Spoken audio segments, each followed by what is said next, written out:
But now I'm absolutely delighted to be joined by the influential Tory backbench MP Jacob Rees-Mogg.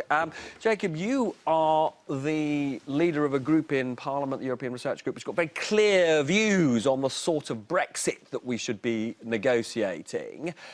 As I understand it, what you'd like is really a pretty bog-standard free trade deal with the EU. So you must have been delighted that the EU signalled that it didn't like the proposal that the Prime Minister put, which would have involved an ongoing role, for example, for the European Court of Justice.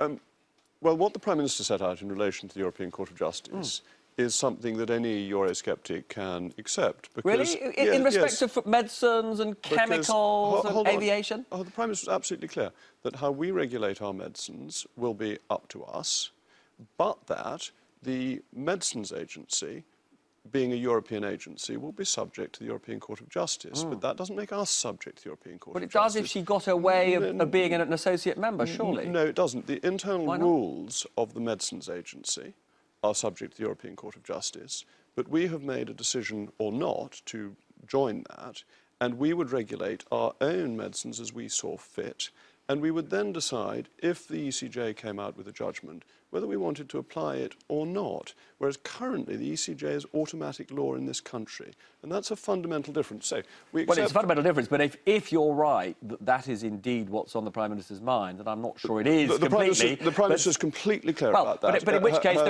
case there's literally no chance of the EU allowing us into these agencies, because that would be a clear case of having one's cake and eating it. No, it wouldn't. The Prime Minister is absolutely clear that the sovereign legal structures of both the EU and the United Kingdom must be respected in any deal, and that our law would be independent of EU law, and that where we were involved with agencies, we would make a decision either to accept or reject any judgments as they came along, in the same way as we do with the European Court of Human Rights. The European Court of Human Rights does not have direct effect in UK law, but it can be implemented by the British Parliament, which is why voters' rights, prisoners' rights to vote took so long to come through, because Parliament wasn't happy with that judgment. Just to be clear, you're happy about our relationship in respect to the Parliament's relationship with the European Court of Human Rights? You're happy about that? That is a perfectly reasonable setup, because Parliament can refuse to bring into UK law a judgment of the European Court of Human Rights. So something equivalent to that you would be Something equivalent to that I think would be the best solution for the implementation period as it happens. No, but I'm talking about the period subsequently. Would you be happy about that subsequently? Well, the period beyond that, where it relates to agencies that we may belong to, but no, not as an overall superior court. So just to be clear, if we could get a deal like that gave us preferential customs rights, you wouldn't be in favour of that? It certainly shouldn't be the Court of Arbitration in terms of the trade deal that we have. That should be an independent body, as the Prime Minister has set out, as is commonplace in trade deals. The CETA deal with Canada has an independent arbitration mechanism. Well, we'll see what we get. But given that you would be most comfortable with the kind of trade deal that Canada has got, wouldn't you urge the Prime Minister to simply get on and negotiate that? Because it's clear that the rest of the European Union is prepared to give us that, and attempts to get more than that are using up so much ministerial time, so much civil service time, that isn't there just a massive opportunity cost in trying to get something better, which you don't think will yield anything particularly for the UK? I'm supporting what the Prime Minister is trying to do, because I recognise... Why? Because I recognise all of us have to compromise to some extent. So, yes, of course, from a perfect point of view, I would rather not be in the agencies. But that if that is the price to pay to get an overall trade deal, and if that is something that unites the country and the Conservative Party, then that is something that I can live with, because there won't be direct effect of European Court of Justice jurisdiction. Do I think the Prime Minister's right to argue for that? Well, I'm willing to go along with what she has set out as a package, and therefore I have to accept that part of it, though I'm less enthusiastic about that part than other parts. Now, later this week, we'll learn from the Chancellor that very big debt on the public sector balance sheet is falling a smidgen in terms of the proportion of GDP, but it'll still be roughly 85% of our national income, still very high by historic standards.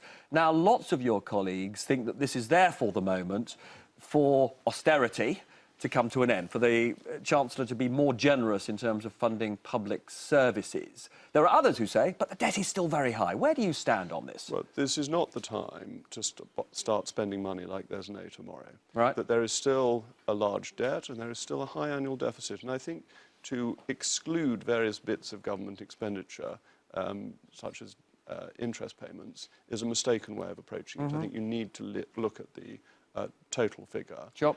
Having said that, there are some pressures in the public sector, particularly in health, where I think the government is going to need to... So you'd like to see a more generous settlement for the health service? I would like to see the dividend of leaving the European Union devoted to the health service. I think people felt that was promised during the referendum campaign.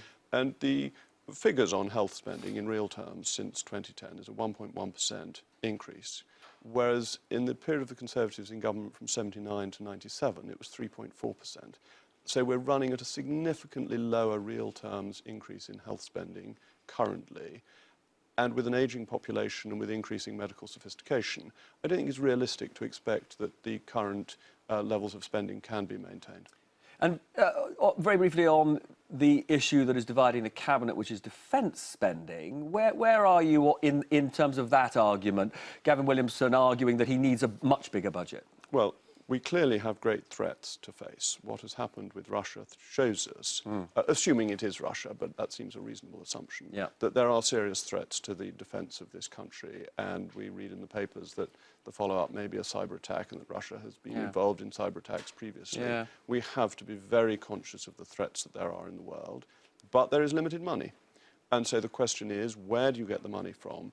And anybody who wants to propose increased spending needs to identify where it is coming from. And that is the challenge for the government.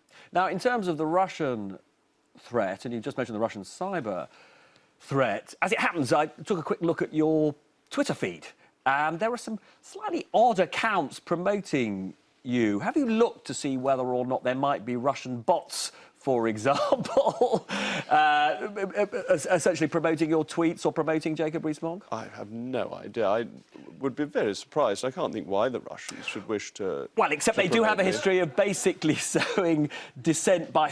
I mean, they promote all sorts of people. There's not sort of method other than to sort of... Look, I just don't know. I don't know who looks at my Twitter feed or not. I know I've got a certain number of... Maybe you should have a look. But people can do so or they're not. I mean, I met the Russian ambassador and he's a perfectly friendly and amiable chap, but I think Russia is a real threat to this country. We should take it extremely seriously and we should implement as tough measures as we can possibly implement if it turns out that the Salisbury attack was masterminded by Russia. It is simply outside the international order for a country to go around murdering people in another country's territory, as it was for them to have invaded the Crimea. And we cannot deal with a rogue state as if it is a normal state. So how many bots may be promoting me? Let me be quite clear that Russia is a threat to our security and we must respond robustly. Now, a really easy question for you. Unfortunately, we're almost out of time. In terms of who should lead the Tory party into the next election, Theresa May or Jacob Rees-Mogg? Oh, Theresa May. She is a fine leader and she has my full support. And there's no question of you wanting to be leader before the next election? I'm not a runner, there's no vacancy. I mean, I've answered this question in so many forums. I am not a candidate. Jacob, so nice to see you. It's a great pleasure. Looking forward to seeing you very soon, I hope.